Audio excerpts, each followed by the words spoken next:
Hi everyone, welcome to my new video. This video is part of my weekly series, and at the beginning I have to apologize for releasing this video a day or a day and a half later than I expected and promised, because I was caught in some health related stuff and I just couldn't, so I apologize for that. I will try not to do that with the future videos. And yeah, for today's video I choose to talk about not really one of my favorites, but the movie I really liked to rewatch when I was a kid, it's a low-budget direct-to-video science fiction horror film, Dark Side of the Moon from the 1990, not related to the Pink Floyd album in any way. Yeah, it's a fairly little seen movie, but it's still known among the horror and science fiction enthusiasts. And it's a movie directed by certain DJ Webster. I haven't seen any of his other films, and I don't think he really directed any other feature-length film. Correct me if I'm wrong in the comments. I'm not exactly sure, but I don't think he did. And it was written by the brothers Chad and Corey Hayes, later of The Conjuring, and they did The Conjuring and all that kind of stuff. And yeah, it stars Joe Turco, famous from the Blade Runner and Shining, and another great science fiction and horror movie. So that was certainly a connection. And Robert Sampson from the Reanimator and City of the Living Dead, and Camilla Moore. She was in one of the Friday the 13th sequels. Yeah, and yeah, this movie is it has a lots of flaws, Dark Side of the Moon, but it kind of still works. It's a very low budget. It's basically a cheap Alien ripoff in a way, and there were quite a few of the cheap Alien ripoffs during the 80s and part of the 90s, and some of them were actually good, but not as good as the original, obviously, but. Yeah, the Dark Side of the Moon is not among the good ones, but still kinda is, good. It works. It's a pretty nice little film. The plot, well, a little bit about the plot. It's the future. The film is set in the future. It's 2022. And the spaceship, Space Core 1, as far as I remember, is the name of the spaceship, is orbiting, fixing the nuclear satellites in the Earth's orbit. And the crew suddenly experienced, they suddenly realized that they are drifting towards the dark side of the moon, that not almost, but they will find out, were taken by a certain force and drifting towards the dark side of the moon.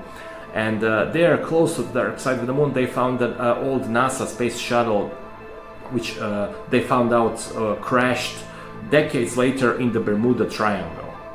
But now it's close to the dark side of the moon.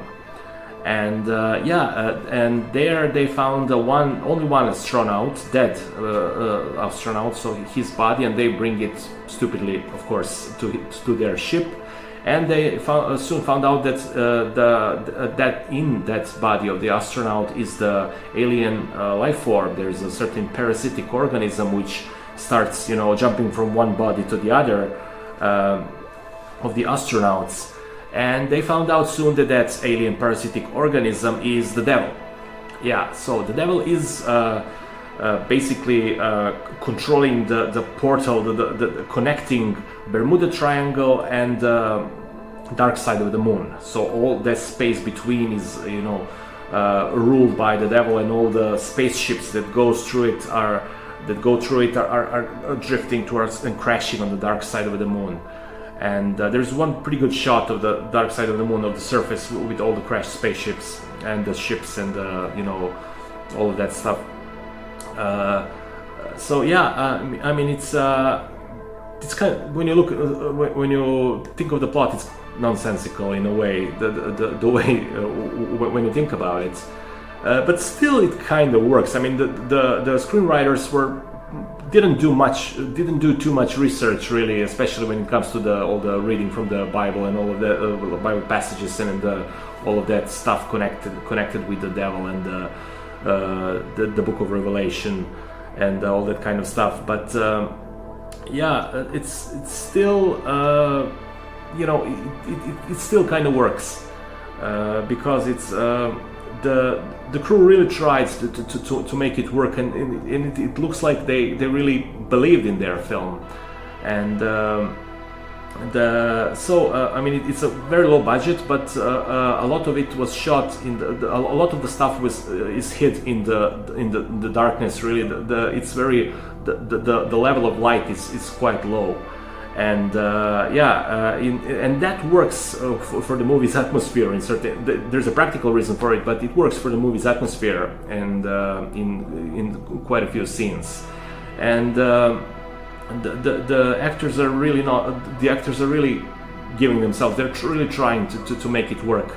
So it kind of works altogether. But I mean, it's nonsensical in many scenes and many solutions. Many things are nonsensical, but generally it kind of works. Camilla Moore plays for one of the things that are not explained about the movie, but still are interesting. Is like, for example, Camilla Moore plays the very sexy android, like a female android who is like basically controlling the ship. She's like a HAL from 2001, basically the version of that, just a version of that in the form of the female sexy android Leslie, who is sitting in one room and basically controlling the ship. And why is like the computer who's controlling the ship in the form of this female android? We don't know. It's just because. But yeah, I mean, it's certainly there's a lot of the solutions which not this one, but generally, I mean, a lot of the scenes and the solutions does not really work. But generally, they put a lot of effort into this movie, and the music kind of works. But again, the main theme is a total ripoff of a Nightmare on Elm Street theme. For example, the opening credits, the theme is total ripoff of the main theme of the Nightmare on Elm Street by Charles Bernstein. And yeah, I mean, it's I mean, what to say? It's a nice little movie that does not always work, but it's still, as a general, it's a good an hour and a half to a good way to kill an hour and a half. And it has, as I said, I mean, I like to rewatch it when I was a kid. It has that rewatch value in a way. I mean, so I like to watch it from time to time. At least that. I mean, I like these kind of movies generally. So yeah. Another thing about it, for example, I do remember when I was a kid, I saw Alien before I saw this movie, and then I saw a couple of years later I saw this The Dark Side of the Moon, and then I decided purely as an exercise to write a kind of essay, very badly written, of course. Now thinking about it, I don't know where that thing is, but I wrote basically a text, an essay describing why The Dark Side of the Moon is a better film than Alien. And I didn't believe in that back then. I believed absolutely that the Alien is a better film, always did, and I still do, of course. It was always much better film for me. But you know, I wanted to purely as an exercise to write that text, and it was kind of, I think at that time it was kind of interesting text, but now I don't think so. No, quite. It's of course pretty badly written. But yeah, that was a story from my VHS days. Yeah, from some 20 something years ago, like yeah, from 25, 26 years ago, maybe a little less than that, but something like that. Yeah. And I do remember this film fondly, and I like to rewatch it from time to time. So yeah, I do recommend it. Check it out. It's a good way to kill an hour and a half. So The Dark Side of the Moon from 1990. Check it out. Until the next video, bye.